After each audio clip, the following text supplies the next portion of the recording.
Hey friends, Joel here. It's time for another Momento Poderoso, another powerful moment, our goal setting conference. We're going to meet with each of you so you can share your goals and we can support you this year to reach your goals. So here is what to expect this year around goal setting conferences. There's a few changes, especially how we're going to try to link all of our goals together. What you need for your goal setting conference, first you're going to have 3 goals. Please type them up beforehand. Often in Google Docs, that's the easiest way to do it. Make sure those goals work together. If you don't know how to do that yet, there's strong examples coming up on the slides. And you can also click on that link here. I did some examples in Google Docs as well. And keep asking yourself, are these unforgettable goals? Are they personal goals for you? Because ultimately these are your goals. You want to be excited about your goals. Also, make sure you're prompt. Please arrive on time. We're going to be scheduling a lot of them with all of you, and make sure that they work together. And again, if you're not mentally, physically, or emotionally ready for the conference, just let us know and we can reschedule it, because you being present is very important. So thank you. Each goal setting conference lasts around 10 to 14 minutes. Usually they're nice and smooth, especially when you come prepared, which you will. So thank you. We'll do a check-in. We'll make sure you're all set up in EdReflect. We'll reflect on those goals, especially asking you, do they work together? Are you excited about them? We'll affirm some next actions. So what are you doing to reach those goals? And of course, we'll have a moment for gratitude. So there's 3 goals: student achievement goal, professional practice goal, and student engagement goal. I'm not going to read off this slide because we're going to get to it coming up. The big thing is these goals must work together. How will you measure your goal? What is your first action? And again, is it authentic to you and your learners? Now comes the fun. How will you connect your goals so that they work together? I'm actually going to start with some examples first. So for example, and here's your student achievement goal, and it goes this way: 100% of my students will fluently read a variety of grade level text because I will set and track personalized reading goals in their learner map and design opportunities for them to practice using text based on their interests and their learner profile to authentically engage students in the learning process. So you see how they all work together. You have a goal around reading.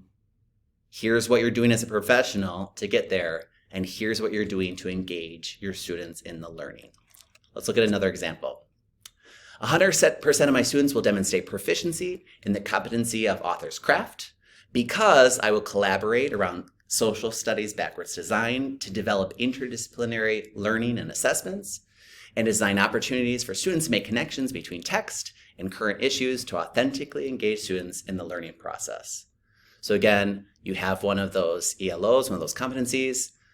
Here's what you're doing as a professional, that backwards design work, that interdisciplinary work.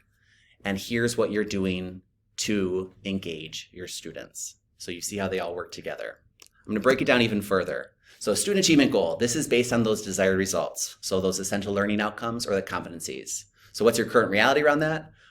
How will you measure it? And what is your next step? So you're going to start it off with SAG, student achievement goal. 100% of my students will. Often we want to say, oh, but I have a few students with IEPs or whatnot. We're still striving always for 100%. If a student has an IEP, they'll have separate goals, but what are you going to do to get student achievement for 100% of your students? So a strong example is 100% of my students will read a variety of grade level texts with sufficient accuracy and fluency to support comprehension. That comes right from the standards. And the next action might be learn more about and implement Arriba, especially the variety of assessments and activities, and review the fluency rubric. But a weak example would be 100% of my students will get better at reading. It's not specific. And the next action, I'm just being funny here, keep doing what I'm already doing. A reminder on top here, type up your goals before the goal setting conference so we can fine tune them in the meeting.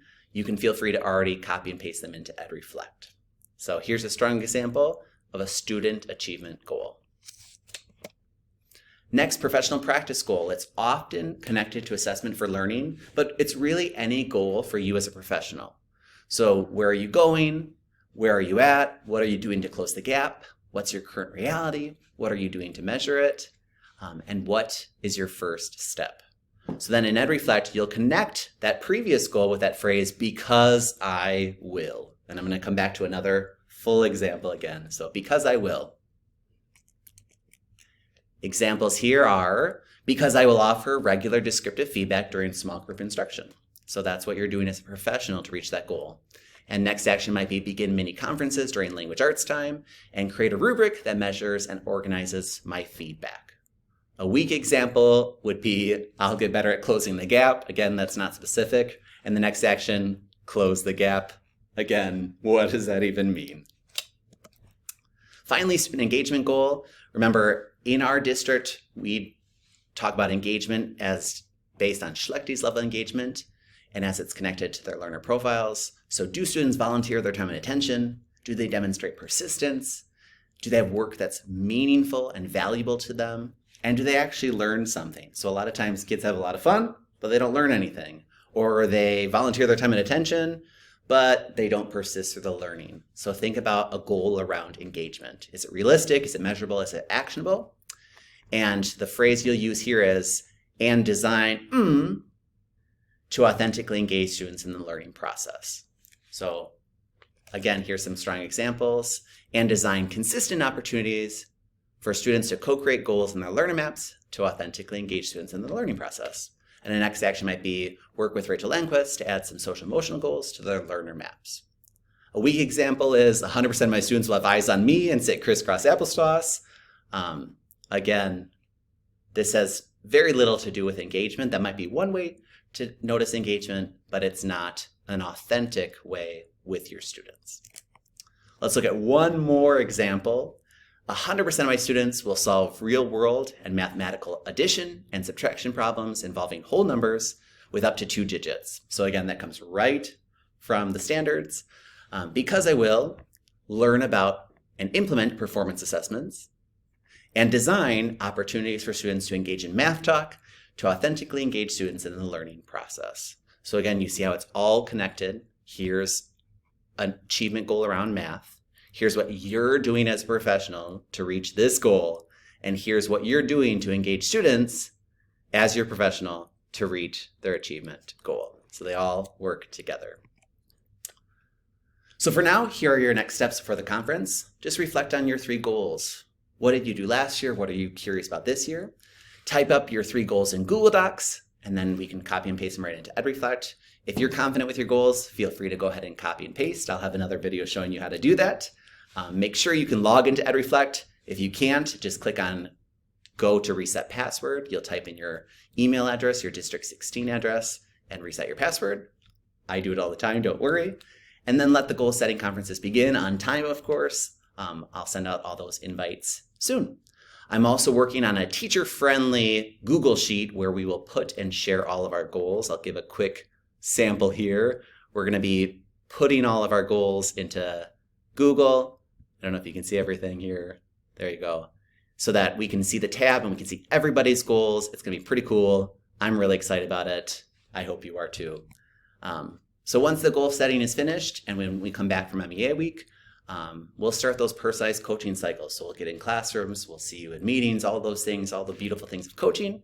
And your coaching will be based off of your 3 goals and who you are as an educator. So I just want to finish saying thank you, dear educator. I don't know if you can see the screen, I'll move this. Thank you, dear educator. And again, nuevos comienzos, momentos poderosos, porque cada quien puede. New beginnings, powerful moments because each can. I'm excited to create some powerful goals with all of you. Thank you, friends.